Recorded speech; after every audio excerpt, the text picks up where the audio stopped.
He now is the chairman managing director of his company, which is based out of Singapore, which is worth about US $3 billion of turnover, over 30 agro products over 50 countries. Without further ado, please welcome Chairman Managing Director of Agrocorp International, Shri Vijay Iyengar. He has been the former director of GAFTA and is now the Executive Vice President of GPC. Ladies and gentlemen, Mr. Vijay Iyengar.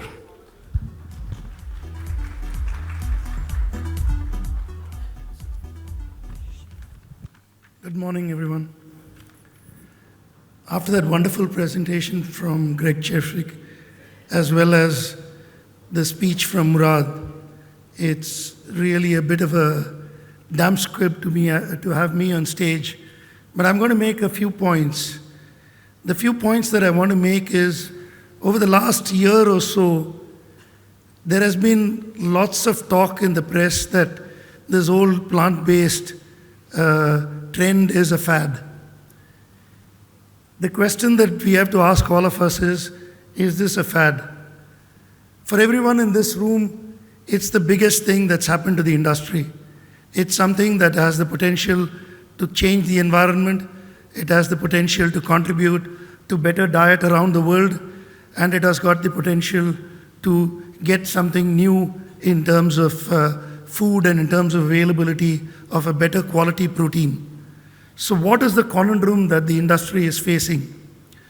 The first thing that we are facing is that at the moment, everything that we are doing in the plant-based sector is framed as an alternate meat. Is that the way of the future? Is that what we have to frame the alternate protein sector? And I think not. I think we will have to look at it with a different approach, with something which meets a lifestyle need, which is something that meets a need that youngsters, flexitarians around the world need. And for that, I think we'll have to jettison this one-time approach of a meat substitute.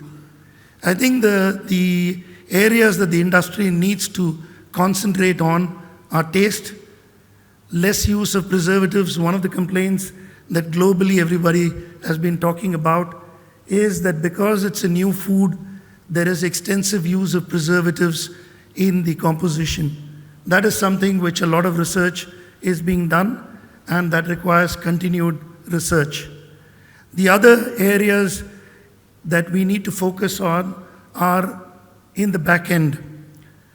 There is work being done on better extraction techniques, use of enzymes, reduced water usage, change the starch to glucose. So lots of work is being done in that area.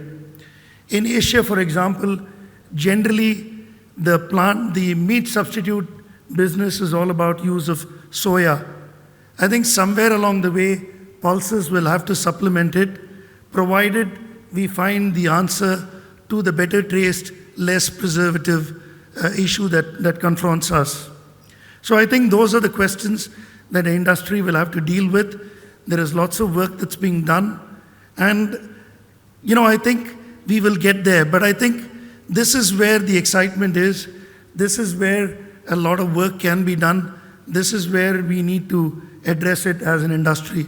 I think a lot of companies, the global FMCG companies, are also introducing pulse-based components in their various snack foods and everything. So I think everywhere around the world, this particular issue is confronting all of us, and I'm sure that there is a lot of action in that area. One question that I have for Greg in his presentation is, while the onus seems to be on the consumer in terms of looking at pulses for consumption, I think there is an equal onus also on the producer. So there has to be, generally farmers tend to be very brutally economic in their composition of what they produce for the next crop year.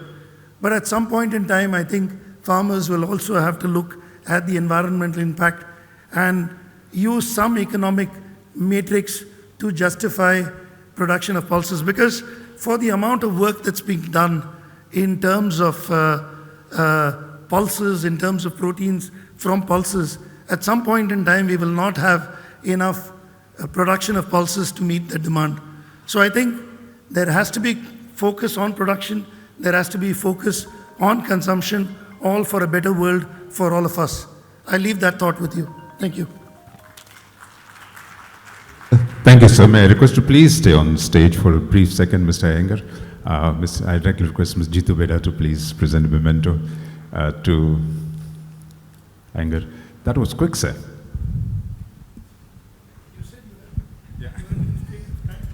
No, thank you for saving us at least 5 minutes. That was incredible. That's 50% of the time saved. I wish all us other speakers were like that. We'd definitely finish on time.